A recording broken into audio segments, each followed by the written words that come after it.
आणि आता एक वेगळी बातमी। नोबेल पुरस्कार विजेत्या भारतरत्न मदर तेरेसा यांना 4 सप्टेंबर रोजी संतपद बहाल करण्यात येणार आहे। या निमित्ताने विरार वसईच्या शाळांमध्ये लहानग्यांनी मदर तेरेसांना प्रार्थनेच्या माध्यमातून शुभेच्छा दिल्या। तर उद्या विरारमध्ये संत मदर तेरेसा यांच्या नावाने चर्चचं उद्घाटन करण्यात येणार आहे। या चर्चमध्ये सेलिब्रेशनची जय्यत तयारीही करण्यात आली आहे। या उद्घाटनासाठी राज्यभरातून 100 धर्मगुरू येणार आहेत, तर 5000 भाविक उपस्थित असतील। उद्या संध्याकाळी 5 वाजता पवित्र मिसा आयोजित करण्यात आला आहे।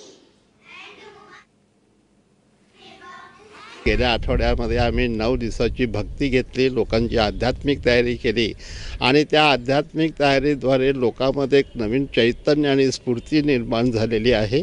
आणि त्या दृष्टीने आम्हाला असं वाटतं की ह्या आता 4 तारखेला जो कार्यक्रम आहे त्यावेळेला आमचे आर्चबिशप फेलिक्स मचाडो येणार आहेत।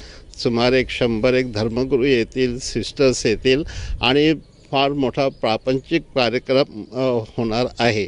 आणि हे जे आमचे भाविक लोक आहेत ते देखील मोठ्या भक्तीने येणार आहेत।